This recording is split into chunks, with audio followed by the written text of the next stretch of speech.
Yeah, I got one for you now today. I haven't done one of these in a while, astral projection experiences.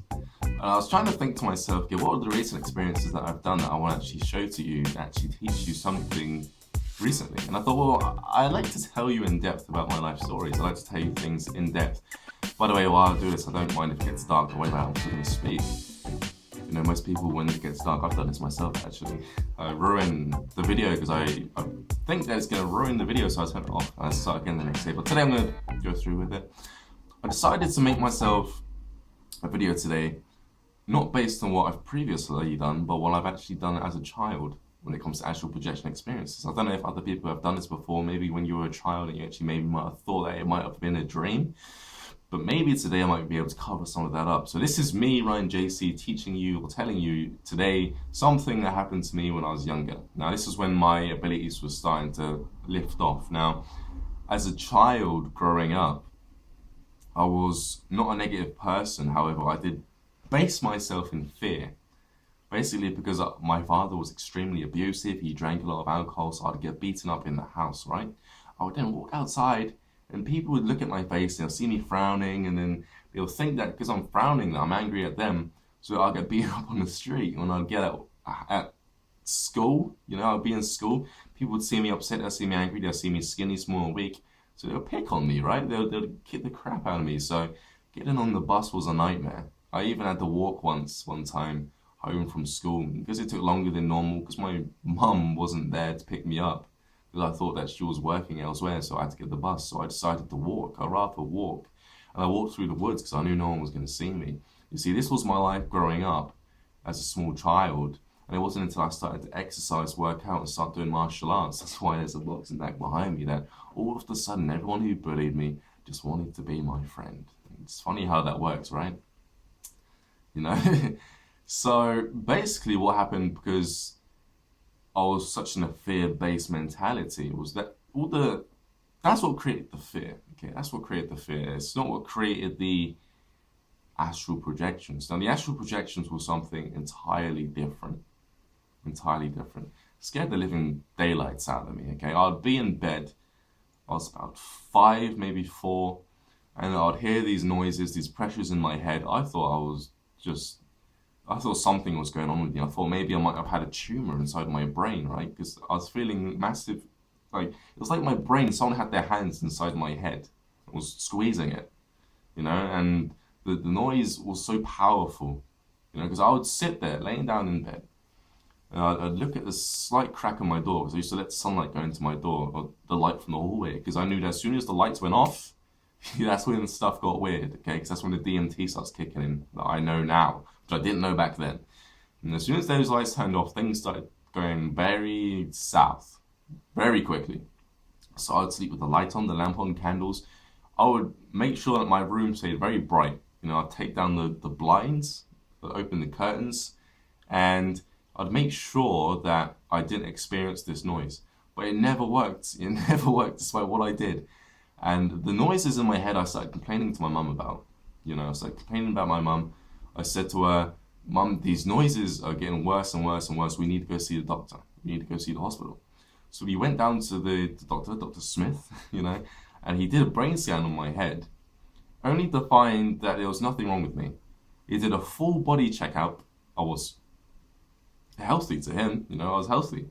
Besides the asthma, I was healthy, you know. And I said, "Well, you're wrong." And I got pretty angry at this point because every night I'm experiencing these weird things, these sensations within my body. I think there's something wrong with me because I'm ignorant of the fact that all the rest of the stuff that I now know is actually what was actually happening. And I said to him, I said, "You're lying." I said, "You're lying to me. You're not saying what I want to hear because there's something wrong with me." I said, "You need to fix this now." And my mom was like, "Is there any medication that will help him sleep better?" Unfortunately, because of my age, I couldn't have any medication, okay? So, unfortunately then, but you know, now I would never touch medication because of what it can actually do to me. Anyway, all aside, I'm in bed one night and my dad, after coming in drunk, sent us to bed early. You know, like 7 o'clock in the after bloody noon, right? Extremely early after making us slave away cleaning the house. And then still going crazy at us. You know, he sent us to bed. And I'm looking at the crack of the door. And there's this light coming through. He bloody closes the door, right? He closes the door. I'm shitting it. I'm like, no, why'd you do that? Because when I astral project when I'm younger, it's like I blink and it happens. It's not like I close my eyes, drift, and then it happens. It's like I blink and it happens. It was extremely potent when I was younger. You know, as soon as he closed the door and the darkness set in, I'd look in the dark. I'd look at things. You know, it's like with my cover like up here, like, and then I'd go underneath my covers. I wouldn't dare go under my bed. You know, things happen under the bed. They start shaking. I start seeing hands come up the side of the bed. Because there are a lot of things in the negative realms that just love to torment the crap out of the young kids because the energy we give out. Okay? So I'm looking at this crack, and then he closes the door. I'm looking into my room for things, you know, with the covers up like this on my face. And then I look at a pile of clothes. Everyone's done this. Pile of clothes. And it's next to my wardrobe, right? The pile of clothes start to shapeshift, right? Next thing I know, it turns into some fat guy. Literally, like, morphs into a fat guy, staring at me, right? He just goes, it looks like this. You know, he looks very gluttonous. You know, he had like a beanie hat on with a pretty old style hat. He just stares at me, right? And he's always there, always just staring the crap out of me, right? And then my mum's like, after these experiences, she says, oh, it's just hallucinations. She didn't realize it was actually me traveling to another dimension where these things were just manifesting. You know, she thought that maybe I was dreaming. This was no dream. Those of you who know about astral projection know this isn't a dream. And then I was looking at my wardrobe. Also, my freaking wardrobe, the creepiest thing, would just open, straight up swing open, right? Some weird ass noises would come out of there. And the next thing you know, things would run out of the wardrobe through the wall. Just run through the wall, you know, tormenting the crap out of me. Things would run through the hallway. Oh man. The light didn't always work. Sometimes the light would be on and I'd see things run through the hallway of the house, you know, like just the legs of like a kid running past the hallway, then disappear into, through the door of my parents' room into their room. I'd see animals, cats, dogs running around. There was this white, like, I think it was a Labrador mixed with a German Shepherd dog, right? I don't know what that would look like. It was a dog, quite a big dog.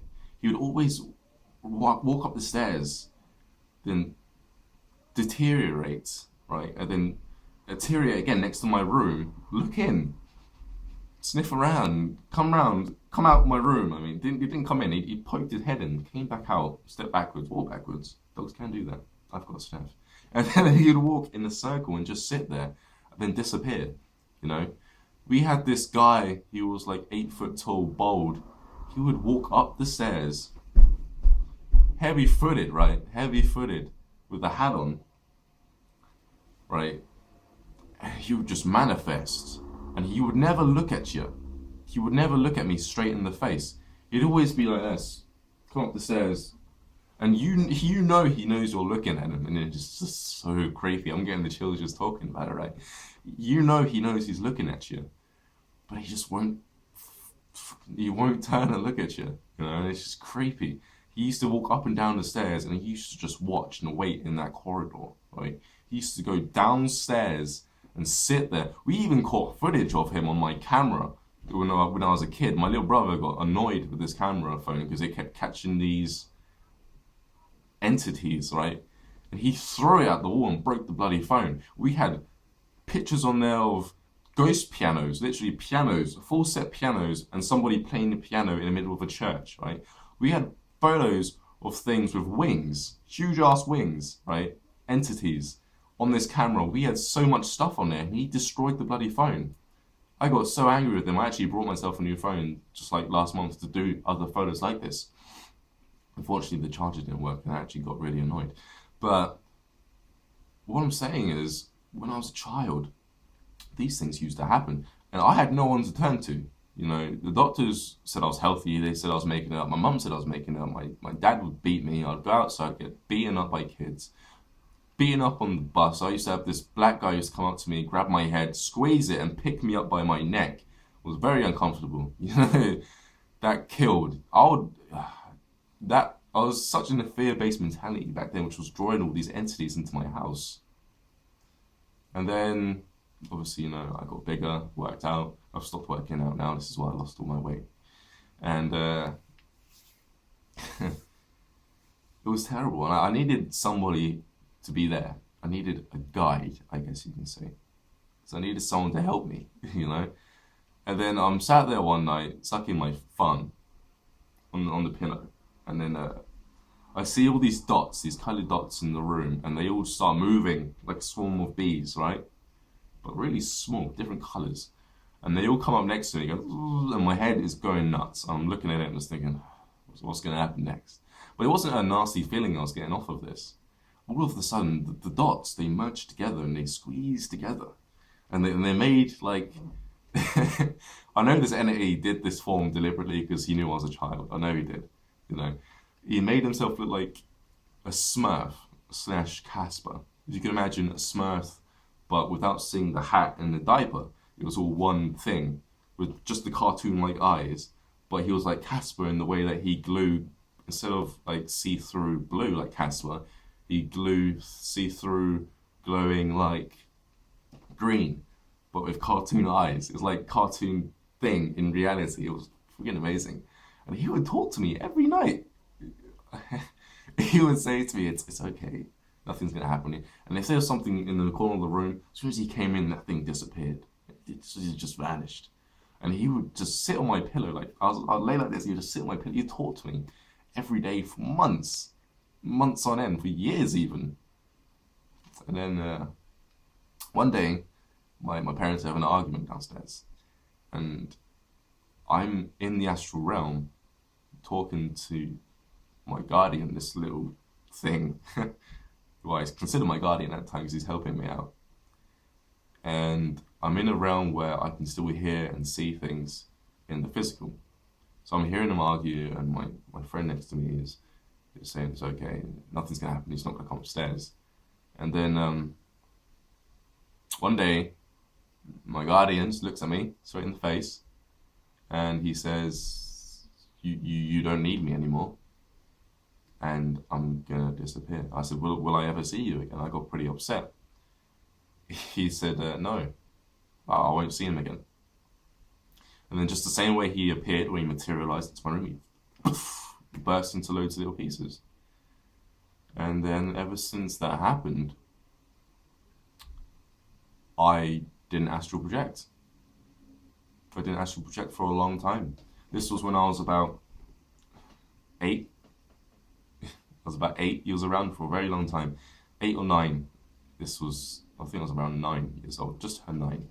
He disappeared. I couldn't astral project, you know. And everyone said that I was faking it. All of this depression, everything that was happening, all the fear-based, everyone's saying that I was hallucinating and stuff.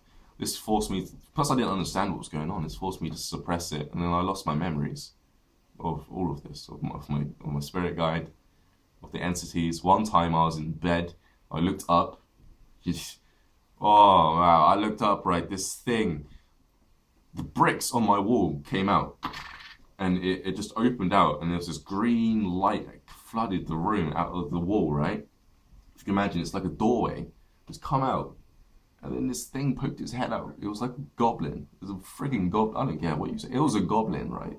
Long ass nose. It was short, bold, and he would just look at me and do this, and all this slime would come off of it, and it was just nasty. This nasty ass feeling with his yellow eyes, you know. And it would come out, I'd say, like 3 times a week to torment the crap out of me. You know, this was before my spirit guide came in. But yeah, he said I was never gonna see him again. I actually cried that night. I'm not gonna lie. I would say I cried like a baby. I cried like a 9-year-old would cry. I lost my only friend basically, and everyone was like, "Oh," as I got older, like, "Oh, you had." They were talking about imaginary friends, and I was thinking he wasn't imaginary. You know, my parents would say he was imaginary, but I knew he wasn't imaginary. He helped me out quite a lot. So, you know, this is just an astral projection experience. You know, This is something in my childhood to let you know where I came from, on the standpoint of astral projection. There may not be much value in this other than entertainment. And if it is, I hope that this source of entertainment, helps create the thought form within your energy in order to push you and encourage you in order to astral project. This is the only message, this is the only value this actual video actually gives to you in this one. I'll be talking about thought forms in my new videos. They're ways, patterns of thinking which create energy within the body, within the aura, which changes the way you think and stops you from either getting in your way or creating new abundance when it comes to energy in order to do things with. Yeah, but good thing is, when I turned 16, I drowned. Died, literally, fully. Came back, had my memories restored, remembered everything, including this. And then I was able to do it deliberately. I then created a system, a 4-step system teaching you how to pop out your body, astral projection crash course. And now I'm releasing these full courses which will teach you how to astral project and really get a depth in detail on how to do it deliberately. So I'm Ryan JC with wealthybloggers.com. That is my blog teaching you other stuff aside from astral projection. This is mainly a health and prosperity website if you're interested in any of that. This is just like I said, astral experience, because I believe I needed to bring more to the table when it comes to this. A lot of people have been emailing me every day to give out these specific type of astral projection experiences because that's what they really enjoy. So, I got to give something out to those people who enjoy this. I love you for it. I love you for loving my videos because it gives me a chance to reflect on who I am. It gives me a chance to be more of myself on camera. It's very rare in society that I get to do that where I'm talking to people who don't know what I'm talking about. So I'm Ryan JC again, wealthybloggers.com, and I'll speak to you guys pretty soon.